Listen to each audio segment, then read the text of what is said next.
Hello, what's up guys? This is After Shift Talks and this is Tito Banjo. So shoutout ko nga pala yung mga tropa ko dyan sa Tukbols and sa mga brothers ko dyan sa SRB, Scout Royal Brotherhood. So, mabuhay kayo. Yo, ako nga pala si Alan Guzman ng Peace of Minds, aka Mr. Malumanay. Shoutout sa mga tropa ko dyan. Shoutout sa Temple Street. Shoutout sa GRA. Yo, what up? What's up, what's up, what's up? Good morning. Thank you for having me mga tropa. Michael. Tawagin niyo akong Kel. What's up sa inyo? Shoutout sa inyo lahat dyan. Good morning. So, ito, pakilala ka naman. Ay, Yo, good morning. This is Beanie. Shoutout nga pala sa Wild Dog, sa Fellas, sa BM Sprinting Services, sa RW Grab Services. Yon, message lang kayo dyan pag gusto nyo magpa-grab. Yeah. Hello, good day. This is Sander. Shoutout nga pala sa mga tropa kong show hanggang dyan. And pakinggan nyo to. so guys, bago tayo mag-start ng topic natin for today, pag-usapan naman muna natin yung naging flow ng work natin this past weeks. Di ba? So para sa akin naman, syempre struggle, di ba? Hirap, tapos meron pa mga nangyaring technical issues. So talaga nag-hold. Pero nakaka-survive naman. So share nyo rin kung ano bang naging struggles nyo ngayon. Sino ba? Yung bang... Ako tol. Magandang nga yan yung sa corporate world no. Kasi yung kung paano mo makita yung corporate world sa may normal na pamumuhay, ibang-iba talaga no. May limitasyon na yung may limit na yung nasa labas ka, may limit pa rin yung nasa corporate world ka. Pero malawak na usapin yan, tol. Lalo andyan tayo ngayon sa ganyan linya. Tol, rinig ba to kapag nagsasalita yung Oh, rinig. Rinig. Kahit pala hindi nahawakan yung mic no. Pag Hindi. Mas maganda yung nakatutok. Okay, mas audible siya. Pasensya na kasi guest lang dito sa podcast eh. Thank you. Kel Mike sa dating kumpanya sa kumpanya namin before. Actually magkatrabaho talaga kami nito ni Nico kung hindi niyo lang alam. Ito tropa, ito mga bagong tropa. Masaya akong magkaroon ng bagong kakilala connection. Siyempre, dun mo makukuha yung madaming impormasyon na hindi mo alam, 'di ba? So, may mga nalalaman sila na hindi mo alam na pwede mong i-adapt na kahit di mo na pagdaanan yun ba? Kahit di mo na pagdaanan yung nalaman nila sa karanasan nila. Malalaman mo na lang din talaga in shortcut. Kaya ay yung maganda sa getong setup. Kaya thankful ako na na-invite ako dito sa After Shift Podcast. Tama ba? Sana maging successful talaga. Tuloy-tuloy lang. Wala. Consistent lang naman. Ilang naman yung sikreto, di ba? Parang sa pag-upgrade mo sa katawan, kanyari, mag-workout ka, kailangan mo lang maging consistent para may magbago. Ay lang din naman talaga yung kailangan, yung way para may magbago sa pamumuhay mo. Para mapag-isip ka rin ng mas maliwanag. Pero hell yeah. Gets ko yung mga nararamdaman nyo tol sa corporate world kung gaano kahirap. Naalala ko pa nga nung bago-bago ako dyan. Sige, hindi ko tenured na to sa ganyan linya eh. Hindi naman tol. Mukha bang hindi. Pero nung naalala ko nung bago-bago ako dyan sa ganyan tol, at least wala pa akong experience bigla lang ako tumapak na kasi sa opportunity. Kasi ako yung tao na pag may nakita akong oportunidad, gusto kong i-try. Bakit? Lasahan lang ba yung oportunidad na yun? Yun nga, yung una kong tapak sa ganyang linya. Nahirapan ako sobrang hirap, lalo hindi pa ako magaling mag-English nun. Hindi pa lang, 'di ba? Doon naman tayo nag-i-start sa may kunyari pag may trabaho ka, pag may unang trabaho mo, lalo sa ganyan, BPO call center, dapat English ka kahit papaano may English ka. Pero pare, alam mo gamitin yung in sa account. Ayun yung importante doon. Ay yung magandang una mong tutunan, dapat on time, di ba? Right. Pero yun nga, going back, yun nga, yung karanasan ko nung unang tapa ko dyan, sobrang hirap, nakaka-stress, parang gusto mo nang sumuko, training pa lang gusto mo na talagang sumuko talaga, sobrang ang daming information, kasi sa normal na buhay, walang ganyan na information eh. Ikaw lang makakita nun sa may, kung paano ma-visualize yung surroundings mo. Pero sa may mga ganyang opportunity, ititrain ka sa gaytong linya, kailangan malaman mo to. Oh, kailangan overfeed na information ganun. Sobrang nakaka-stress, sobrang dami information na kailangan mong malaman, matandaan. Tas naranasan ko, share ko lang nung ewan ko lang kung gaito rin kayo sa work nyo, kasi ewan ko lang naranasan nyo kasi ako talaga naranasan ko nung pumasok ako sa ganyan, tas nung mga unang linggo, pangalawang linggo ko, yung mga nung in-endorse na kami sa sa may production sa trabaho, ayun nga, 'di ba, ginagawa mo yung trabaho mo, tas pag-uwi ka, matutulog ka, parang pinapapanaginipan mo pa rin trabaho mo. Gets nyo ba? Di ba?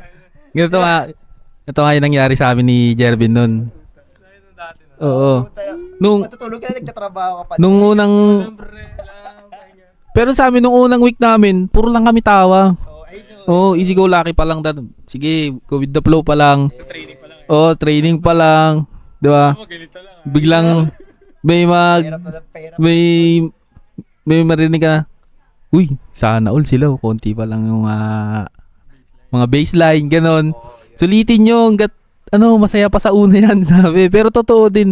Dadating ka rin talaga sa point mo talagang para yung papasok ka na, ang saya-saya mo. Pag upo mo, malungkot ka kaagad yung mga ganong point, di ba? Oo. Yung bigla ka na lang. Bipolar daw. Yung, pare, magkikita kami ganyan. Pare, sige, anong plan natin mamaya? Saan tayo kain lunch? Pagpasok mo ng prod niyan, medyo papunta na yung seryoso doon, iba na yung atmosphere mo. Pag biometrics mo, pag open mo ng PC, doon na kagad, stress na naman, ganun. Ito na naman, maghahabol ka na naman.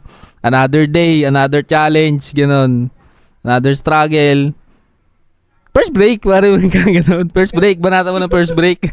Nagigets ko yung sinasabi mo. Ano pangalan mo, pre? Ano pangalan? Banjo, nagigets ko yung sinasabi mo, pre. Kasi parang ako nakapanood din ako ng mga podcast May natatandaan ako, napanood ko na parang yung mga sinasabi mo, parang naipoprogram natin yung sarili natin sa daily natin ng ginagawa. Hanggang sa makalimutan na talaga natin yung dapat na ginagawa natin para sa sarili natin.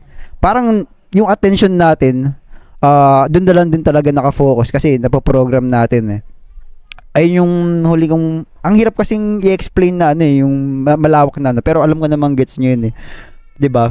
Kasi di mo one day na paulit-ulit na lang talaga yung ginagawa mo, lalo na may trabaho ka.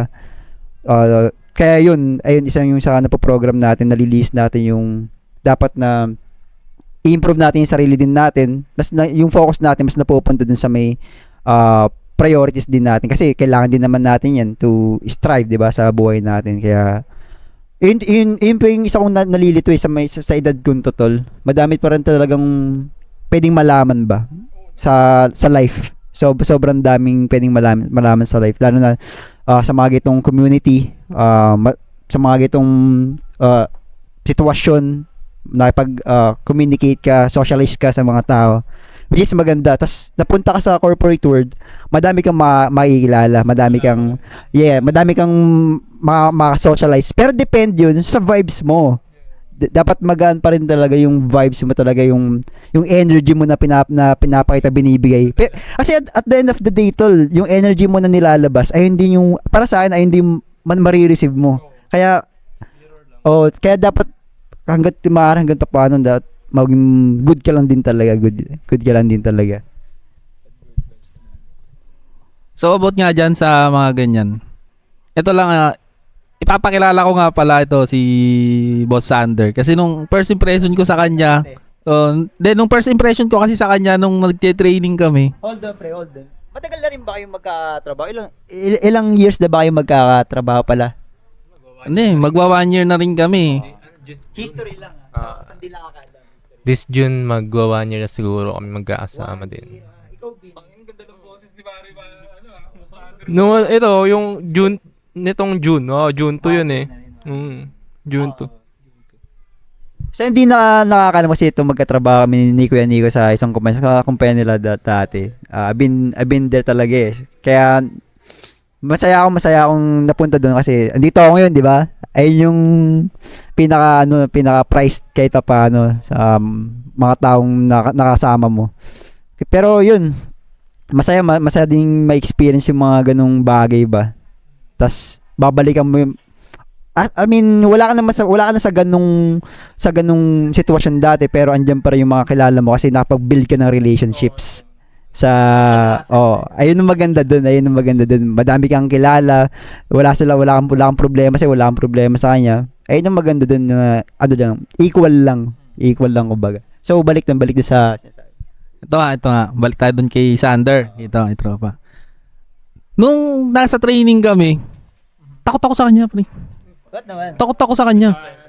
Oo. Hindi, as in, nakaka-intimidate kasi yung dating ni... laking tao. Tapos, one time, ito, share ko lang. So, training. Kakasabay kami ng oras. Ito na. Break. Pare, break kami. Tapos, 7-Eleven. Bila ako ng kape. Kasalubong ko siya. Nagulat ako nasa likod ko, pre. Binuksan ko yung naalala mo ba yun? Naka-coat ka ng brown. Hindi pa kayo close nun. Hindi pa kami close nun, hindi pa kami kakilala. Bilaw isang lucky day. Papagising, kape. Oo. Kita ko siya. Dinakma niya dalawa, pre. Isang kamay lang na gano'n, no? Dalawa. Dalawang lucky day yun pag antok na antok talaga ako. Kaya kung ubusin yun ng kahit mga 10 minutes lang. 10 minutes, dalawang lucky day. Ang naman kasi, hindi ako nagpapalpitate. Yun yung sa akin. Isang ganun lang, okay na sila. Sa akin, dalawa eh. Pag sobrang antok talaga ako. Ganun din yung first impression kay Kuya Banji, iba din eh. Kasi yung dalawang team kami nun, nalipat siya sa amin. So, parang siya yung pinakamatanda nun talaga sa team namin. Tapos andun siya lagi sa dulo, pag nagme-meeting na. Siya yung nagsasalita, siya yung maraming tanong. Sabi ko, Sabi ko, kala ko dati, mataas yung position niya. Matagal na siya sa company din. Parang tenured. Parang tenured na, ganun din kasi. Kala ko ganun kasi tapos yung mga approach niya sa ibang mga katrabaho namin, tinatawag niyang ma'am, sir, mga ganun. Tapos tinatawag din siyang sir. Kaya minsan, pag ina-approach ko din siya, tinatawag ko din siyang, sir, ginagano ko lang din. David kasi. Ito kasi history niyan. Ba't ako napunta dun sa dulo? Bakit? Pag magkakatabi kami na ito mga to, sabog tayo ka nung trainer, pare. Lahat kami naka-earphones. Hello, this is Radio Nating Giban. Masasabi nyo, may mga ganun, pre. Tatayo yung trainer namin. Kasi naka-microphone. Naka-microphone kami nung nagte-training kami. Kaya naiwalay ako dun sa kanila. Yun talaga yung kwento nun. Dati, parang Yun yung time na sobrang wallet namin. Na-shoutout kila dyan sa mga una namin kasama kay Lester, kay Bossing Tonggol yun. Sobrang solid nung samahan natin dati dyan. Hanggang ngayon din, no? Tsaka ito, sino pa? Marami tayo nakasama sila, Ma'am Christine. Madami na rin talaga nawala. Nakakabigla lang din. Sobrang dami na. Sino pa? Carl. Si Carl, Ralyos. Sino pa bossing yung yung pogi? Yung maganda ang katawan. Ayun bossing yung sinasabi ko nga may din siya sa boxing.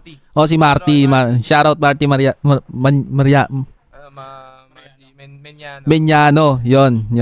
So guys, ito i-start na natin yung topic natin for today. Request to ni Joshua Espejo at saka ni Sophia. Ano ba yun?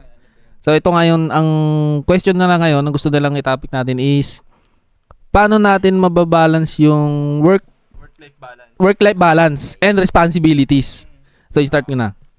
So para sa akin, pag papasok ako ng work, siyempre nandun ako sa work. Yung responsibilities ko naman is nagagampanan ko. Hindi, bilang agent. Nagagampanan ko naman kahit na para sa akin na nasasabi ko naman nagagampanan ko kahit na makwento ko, pinipilit ko namang tawag dito, pinipilit ko namang kunin yung, ano tawag dun yung, anong term ba to? Yung about sa quota, ganon. Sa BLs. Yan. Tsaka yung task, yung mga task na binibigay sa atin, pinipilit ko rin naman, which kahit na alam kong kapos. Tapos, para sa akin naman yung sa life. Sa life naman, yung mga responsibilities natin. Personals naman. So, ito naman, importante nga. Ngayon naman, syempre, pag out mo sa work, pag uwi mo na, ito ganyan. Ang unang-unang nagpapatanggal ng pagod ko talaga is yung anak ko. Okay? Anak ko. Tuturuan ko kasi mag-job. Oo. Anong gagawin mo? Anong gagawin mo pag minang-api sa'yo? Chuk! Sabi niya, pare. Lalaki, bossing. Lalaki. Yun nga. So, ito pa, hindi lang yon. Minsan, may mga time din na, siyempre, maglalambing tayo sa mga SB natin. Yeah. Minsan, shot kami. Nag-jam din kami, nagsashot din kami. Tapos minsan naman pinagluluto ko siya pag nasa mood din ako. Ganon. Laba, pare, alam mo naman tayo, mga tigasin tayo eh. Hiwalay yan. Hindi color sa puti. Yun. Yun nga, yun naman yun sa pagiging yung responsibilidad ko bilang ama. Tingin ko naman nagagampanan ko naman siya ng tama. Kahit pa paano. So, yun nga. So kayo naman guys, ano namang mag-share nyo dun sa questions ng mga tropa natin dyan? Secondaryhan ko na. Yung sa work-life balance naman is all about privacy and boundaries pare. Para sa akin na. Kasi ako as much as possible, yung mga tao sa work is ayokong malaman yung personal na buhay ko. Yun yung parang nagiging work and life balance sa akin. Then at the same time, yung pamilya ko, as much as possible, ayoko rin malaman nila yung ginagawa ko sa trabaho. Parang yun ang pinaka on and off ko eh. Doon ko siya nababalance. Andun yung kumbaga pag nandito ako sa bahay, gusto ko pahinga lang ako. Ayoko nang pinag-uusapan yung trabaho. Then pag nasa work naman is yun. Trabaho tayo. Dan dire-diretso grind, di ba? Sa yun nga, yung sa privacy naman, sa mga ka-work ko is madalang talaga ako magpapasok sa buhay ko ng sinisikret ko din talaga. Pero syempre, tulad natin, di ba, meron talaga yung mga magiging ka-vibes mo eh, no? Yun nga, na masasabi mo yung mga gusto mo sabihin. Then yun lang para sa akin. Doon ko siya nababalanse, yun ang parang on and off ko. Then magkaibang ko, sa family and sa work. Tinuturing ko siyang magkaibang mundo rin talaga. Alam mo tol, maganda yung sinabi mo, parang yun yeah, simply say na segregate mo yung mga dapat mong gawin, mga priority mo through personal and private, personal and corporate life. Maganda. Sa akin naman, sa vision ko naman, kasi minsan yung mga topic na ganito about work-life balance, minsan napapakinggan ko rin to sa mga sa mga podcast eh, kasi lately nahilig din ako manood ng podcast. Actually tol, itong work-life balance nababasa ko rin siya sa libro eh. Lately din kasi nahiligan ko din magbasa ng libro kahit papaano. Base sa mga na-digest ko sa mga ginagawa kong to, ang work-life balance base sa vision ko, dapat kontrolado mo din talaga. Yun yan, nasa-segregate mo rin talaga dapat yung mga pang-personal sa trabaho. Ayun, isa rin yun sa maganda kasi yung mga dapat hindi malaman ng katrabaho mo, meron siyang parang boundaries talaga. Tas ganun din sa family. Pero ang para sa ng work-life balance, dapat may yung oras lang talaga ng trabaho is yun lang din talaga yung para sa trabaho. Hindi mo siya pwedeng yung stress, mahirap yung stress sa trabaho din talaga yan eh. During shift mo rin talaga yan, papalo yung stress. Pero mahirap ding sabihin na hindi mo na siya pwedeng dalhin pag uwi mo. Syempre kahit paano andun pa rin yung pinaka jet lag mo sa trabaho eh. Pero yun nga, hanggat maaari, sabi nila sa na-digest ko sa libro, tsaka sa mga podcast, maganda yung time mo lang sa work is dapat yun lang din yung focus mo pagdating sa pag-iisip sa trabaho. Tas after mo nun, gumawa ka ng mga bagay na yung pag sa'yo lang talaga. Magpahinga ka, i-take mo yung time mo, lalo na pag day off mo, mag-disconnect ka, unplug ba? Humanap ka ng things, pumunta ka sa mga bagay, makipag-socialize ka. Pwede naman hindi sa mga bagay, sa mga malalayo, pwede naman pang sarili mo lang. Kunyari, punta sa gym to improve yourself, 'di ba? O kaya, ayusin mo yung mga shit mo, maglinis ka ng bahay, ayusin mo yung mga task mo. Lahat naman tayo may task tuwing day off natin, 'di ba? Tapos lalo pag family day o kaya laundry day, ganun. After nun, after mong gawin yung mga ganong shits mo, yung mga personal shits mo sa may pang sarili mo na, pwede mo nang i-focus yung sarili mo sa yung pag-improve mo nga ng self mo, mag-train ka, self mo, yung interest mo talaga. Yung kung saan ka talaga interesado, kung sa motor ka interesado, pwede mong kalikutin yung motor mo, i-upgrade yung motor mo, i-imagine mo yung kung paano gagawin mo sa motor mo, paano mo siya i-upgrade. Parang ganoon lang din sa sarili natin. Tas actually, going back to sa topic kanina, hindi ko lang siya masyadong matandaan. Pero ayun yung para sa akin sa work-life balance, dapat talaga maano mo siya, segregated mo rin talaga siya. Alam mo siyang i-control through your visions sa kung paano siya makita talaga kung paano siya mag-work para sa'yo. Ayun siya sa akin. Kasi kanya-kanyang sistema din talaga tayo, di ba? So, ikaw talaga ang, parang time management ba? Time management daw. Basically, each of us will see the world in the different lenses, sabi nga nila. Kaya, ikaw pa rin ma-figure out niyan kung paano mo siya i-manage. Pero dapat, kahit pa paano, sa tamang way. Yung hindi mo siya sasayangin. Hindi mo siya sasayangin sa mga shits na ginagawa. Yung hindi ka mapapahamak ba? Basta safe lang din talaga sa mga ganun. So, yun para sa akin, tol. Yun na, I agree dun sa sinasabi nyo, no? Kasi ako, paano ako maghawak ng, paano ko yung work-life balance ko. Kasi kapag day off ko na, kunyari, nag-iisip ako agad yan ng pagkakabalan ko eh. Yan, nagpa-plan ako yan, yung sinasabi ko sa inyo lagi sa pag day off ko, gumagala ako eh. Pupunta akong magta-travel, gano'n. Tsaka, ayun yung maganda sa may work, kasi may pang-support ka sa mga pwede mong gawin. Pag pag regular shift yung pag-uwi ko, talagang lang, gusto ko lang mag-chill. Kung may time pa, yun, mag-take kayo ng sports nyo, like basketball, ganun, workout. Kasi parang pag uwi mo, parang burnt out ka sa trabaho, di ba? Yun yung ginagawa ko, workout, yun, sports like basketball, ganun.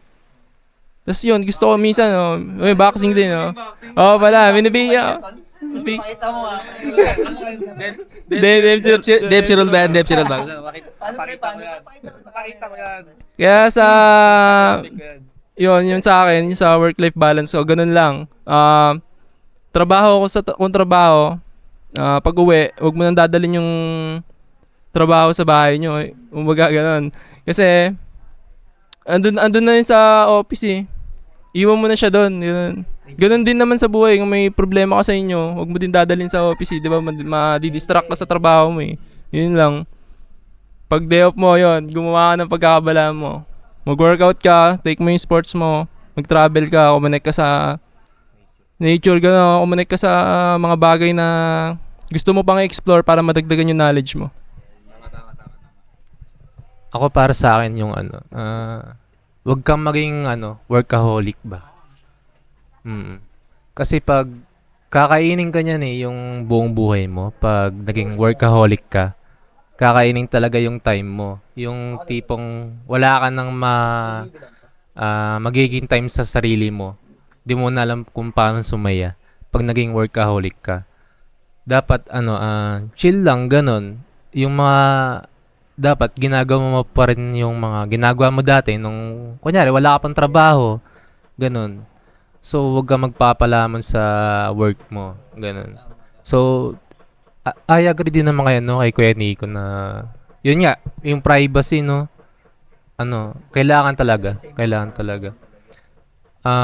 Mahirap din kasi maging ma-overshare sa ibang tao. Naranasan ko na rin kasi yan mag-overshare, tapos nung sila yung may kailangan sa'yo, nandyan ka para sa kanila. Tapos ngayon, nung ikaw naman nangangailangan, di ka nila kayang pakinggan.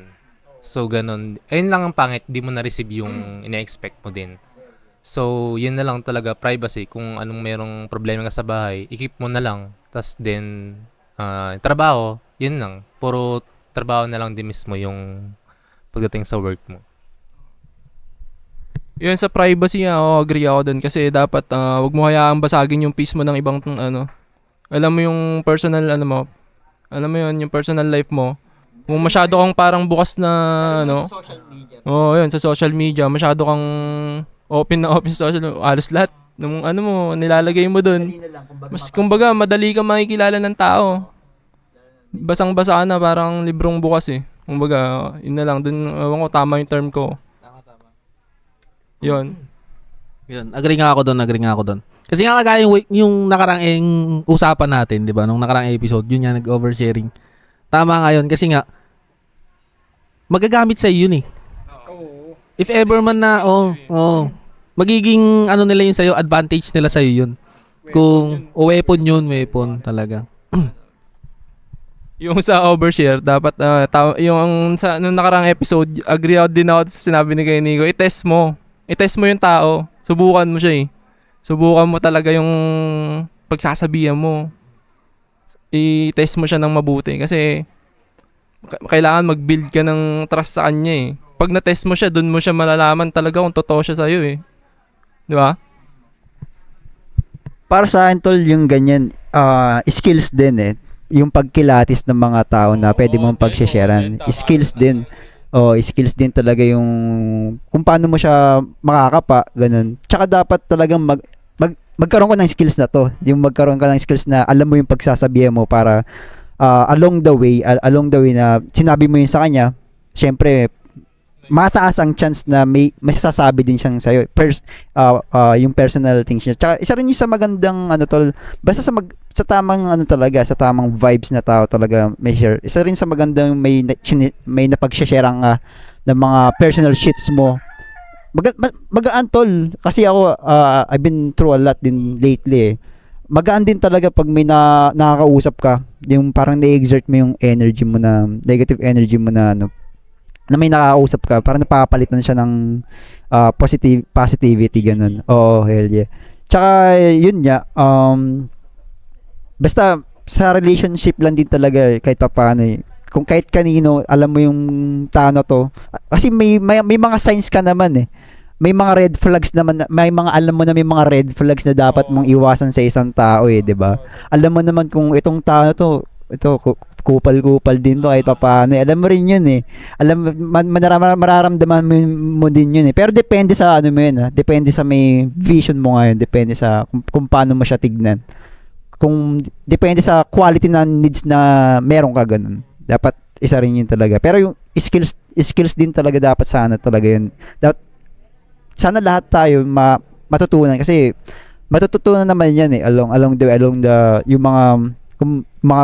mga taong nakasalamuha mo, kaya mo silang kapain. Actually, madali talaga makisama eh.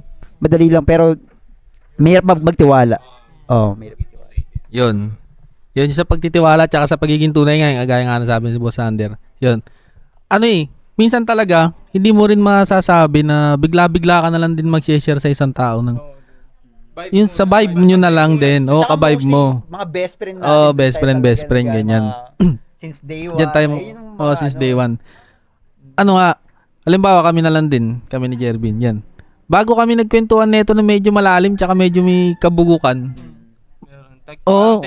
Tinest din muna namin yung sarili namin sa mga bagay-bagay na mga private na issues. Doon namin na-test yung sarili namin hanggang sa yun nga, nagkakapaan nga kami. Yun.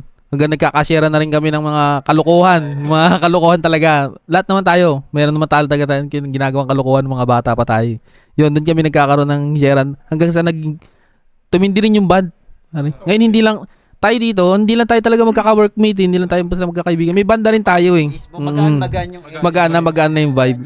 Kumbaga, yun nga, meron kang bad energy yung tinatago sa sarili mo, pero pagka nakasama ko sila, nakasama ko kayo. Yun. Oo, napapalitan na, nagiging positive na, sumasaya na rin. Doon na rin ako nagiging clown minsan, nasusobrahan na rin. Oo. Pero ayun yung maganda dun, di ba, tol? Ayun yung maganda dun. Kunyari, pag sinimulan mo yung araw mo nag positive ka, mataas ang chance din na positive din talaga. Kasi may na... Saka nakaka-magnet ka ng ano din eh. Nakaka-magnet ka ng positive na tao din eh. Magne-reflect niya yung positive energy niya sa'yo. Mamimade mo yung day nila din. Parang, kunyari, hindi sila good na pumasok, tas yung binati mo lang sila, hinawaan mo sila. Mataas yung chance na magbago talaga yung ano eh. Oo, lalo na pag sa may isang community, kunyari, isang getong community, lalo sa trabaho, madalas yun sa trabaho, in my experience din talaga, o sa may mga surroundings mo, sa connections mo sa work. Pero, maganda yung may magaan kang aura na tinatawag sa ginagalawan mo. So, yun, madami kang, kapag kasi may ganun ka, madami kang pwedeng, magaan talaga eh, madami ka nang pwedeng maging connections sa iba't iba, pwede mo nang malaman yung mga hindi mo pa alam, yung mga para magagamit mo rin yun para makapunta ka sa may pakay mo talaga, sa may kung ano talagang gusto mo. Kunyari, may pinaplano ka na i-improve ka sa sarili mo, tas pwede kang kumanik sa getong tao na nagawa niya na yun, na nandun na sa linya na yun. So, through that way, pwede ka nang, may linya ka na, parang along the way ka na sa pakay mo talaga. Kaya yun. May dagdag lang ako kanina. Isa tungkol sa pagte-test ng tropa, 'di ba? So tingin yung sa red flag na 'yan, kung pwede mo ba siyang sabihan ng mga shit mo. Paano kayo tumingin ng red flag sa mga ganyan? Paano niyo nasusuri? Tingin niyo? Ako para sa akin, Kuya Nico, siguro mag-share ako ng senaryo. Para mag-share ako ng nangyari sa akin. Tapos papakinggan ko siya kung anong point of view niya para doon. Tapos kung malalaman ko to na pwede tong okay to sa akin, pwedeng parang kung meron kaming similarities na kung paano ka mag-isip. Isa yun sa para sa akin na mataas yung chance na ito good to sa akin. Pero kung puro talaga negativity talaga yung naiisip ng kausap ko, parang ang hirap ipasok yung thoughts niya sa thoughts ko eh. Hindi siya magko-connect eh. Hindi siya magko-connect eh. Error siya eh. Pero yun para sa akin, dapat may similarities pa rin kayo. Kung paano, how the way you think, kung paano mangyayari sa mga ganong shits ba. Yan. Para sa akin naman, yun para paano mo may matetest yung tao, no? Yun nga, sangayon ako sa kanya. Similarities yung unang-una mong titignan. Pero hindi lang yun, para sa akin, may dadagdag din ako. Kung yung tao is para sa akin lang ako, mas gusto ko rin kasing kausap yung taong direct din to the point. Yeah. On point din siya. Mas gusto ko yung gano'n naman kahit na medyo nababara ako. Kahit na medyo yung talagang sapul ako, gano'n. Mas maganda yun kasi nga mas malalaman mo na totoo siya.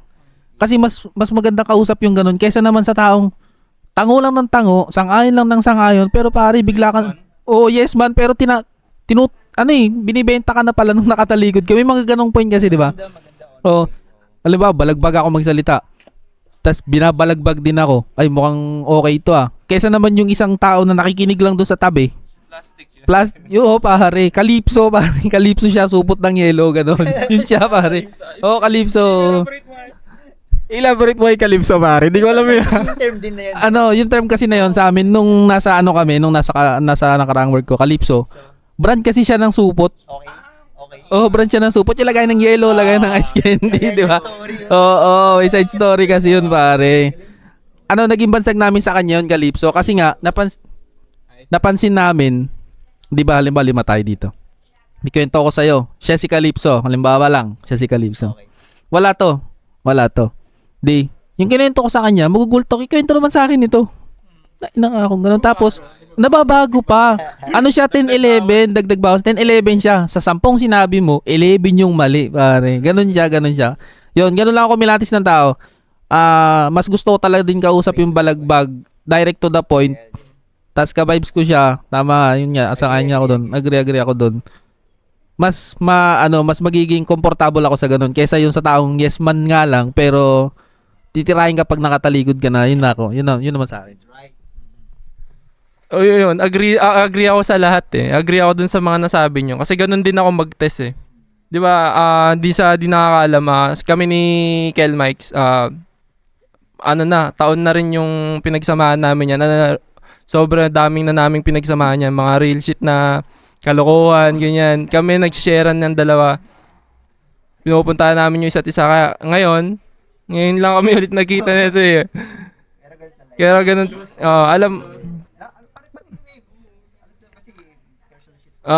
alam mo talaga kung sino yung pagkakatiwalaan mong tao pagdating sa mga gusto mong sabihan. Kasi meron tayong mga tropa matagal na nating tropa, 'di ba? Hindi naman natin sa akin hindi ko nasasabi din sa kanila yung yung gusto kong sabihin na ay hindi ko baka ikwento sa iba ganito. In some level na. Pero may kaibigan ka talaga na talagang sasabihan mo talaga siya ng problema mo. O yung nagawa mong shit sa buhay. Yun lang. Sa akin naman, pag ganyan sa mga red flag, siguro yung mahirap mag-share sa taong maingay talaga. Maingay. Pag nakikita mo maingay siya, pero sa personal naman, usual naman kayo, nagkukwentuhan, kumbaga yung paramdam mo nun sa kanya, yung vibes yung dalawa. Mahirap kasi magkwento sa taong maingay din, ganun. Pag nasabi mo na yung mga personal life mo, tapos di mo pala alam, sinishare niya rin sa iba na dapat kayong dalawa lang. Tapos the best din talaga pag may defense mechanism ka. Ako kunyari ako sa work ko, makulit ako, ganun. Kumbaga sa 10 sinabi ko, wala dun totoo. Ayun yung pagkakilala nila sa akin.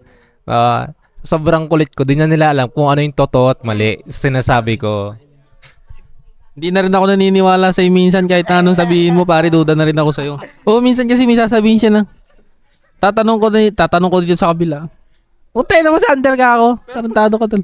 Pag sa babae, ang hirap ng napapansin nyo ba yun? Eto, baka sabihin kasi nila bias tayo. Baka sabihin nila bias tayo. Eto, sa totoo lang din, napansin ko rin yan. Sangayon ako sa'yo, Boss Jervin. Sa ating mga lalaki, pag may umutot sa atin, tayo lang makakaamoy, hindi lalabas sa iba yan, pare. Pero pag umutot ka dun sa may babae, pare, puta mo yan kakabilang baryo, pare, di ba? Kaya nga, ito para sa akin lang, naging pangalan ng mga, naging bansag sa mga chismosa sa pare, Marites, di ba? Yun nga eh. Doon nga parang nakukunin yan. Tama, Bossing Jervin. Pero anong sagot mo dun sa tanong mo, Kuya Nico? Pero maganda yung tanong yan, napakalawak, magandang i-dive. Pero anong sagot mo dun sa point of view mo? Yung sa akin naman is, ganito yung senaryo. Meron akong bagay na alam. Then imamali ko yung sarili ko. Titignan ko kung i-correct niya ako.